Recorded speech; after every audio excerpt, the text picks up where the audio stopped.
मित्रों, महात्मा बुद्ध के नजरिए से हमारी जिंदगी की कीमत क्या है?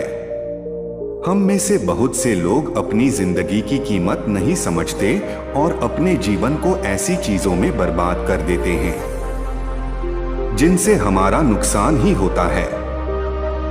इस कहानी के जरिए आप जानेंगे कि हमारी जिंदगी कितनी कीमती है और हमें अपनी इस कीमती जिंदगी को किस तरह जीना चाहिए।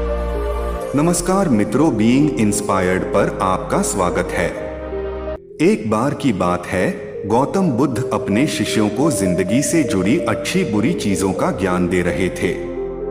सभी शिष्य उनकी बातों को बहुत ध्यान से सुन रहे थे। उन सभी में एक शिष्य ऐसा था जिसे प्रश्न पूछने की हमेशा आदत थी। वो उठकर गौतम बुद्ध के पास गया और उनसे बोला, आप हमें जिंदगी के बारे में जो कुछ बता रहे हैं उस सब का क्या फायदा, क्योंकि हम में से बहुत से बच्चों को ये भी नहीं पता कि जीवन का मूल्य क्या है और ये जीवन हमारे लिए कितना कीमती है। पहले आप हमें ये बताइए कि इस जीवन का मूल्य क्या है। अपने शिष्य की बात सुनकर गौतम बुद्ध अपने कक्ष में गए और एक चमकता हुआ पत्थर का टुकड़ा लेकर आए।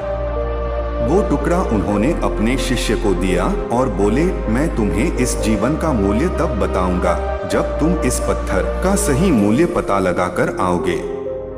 साथ ही ये ध्यान रखना कि तुम्हें ये पत्थर का टुकड़ा किसी को बेचना नहीं है। गौतम बुद्ध की बात मानकर वो शिष्य बाजार की तरफ चला गया। बाजार में सबसे पहले उसकी नजर एक फल बेचने वाले पर पड़ी और उसने वो पत्थर उस फल वाले को दिखाया और बोला, इस पत्थर के बदले आप मुझे कितने फल दे सकते हो? फल वाला बोला, ये पत्थर कुछ खास तो नहीं है, लेकिन फिर भी इसके बदले में तुम्हें 10 केले दे सकता हूँ। वो शिष्य उस पत्थर को लेकर आगे चला गया। फिर उसे एक सब्जी वाला मिला। शिष्य ने उस सब्जी वाले से उस पत्थर की कीमत पूछी।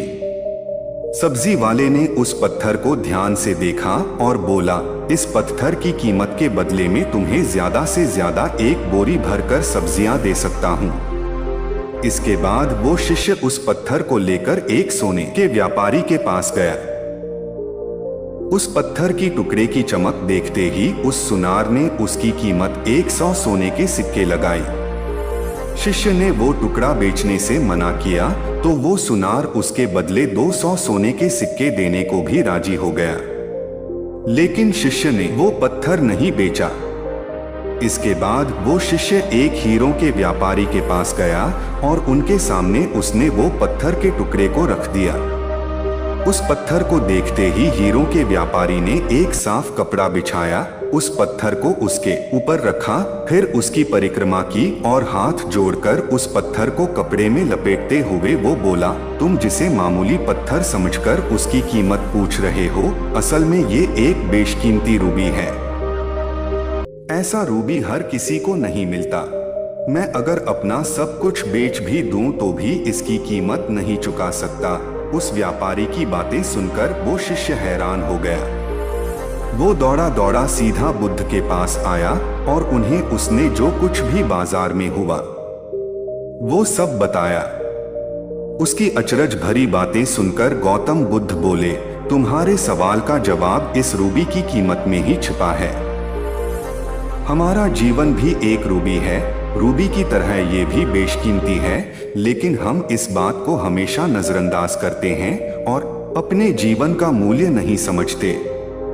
हम दूसरों को देखकर और उनके जैसा जीवन जीने की कोशिश में अपने जीवन की कीमत को कम कर देते हैं।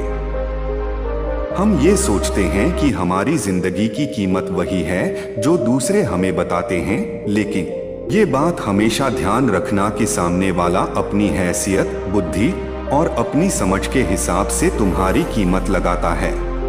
मित्रों, अगर आपको महात्मा गौतम बुद्ध की इस कहानी से कुछ सीखने को मिला हो तो अपने दोस्तों के साथ इसे जरूर शेयर करें।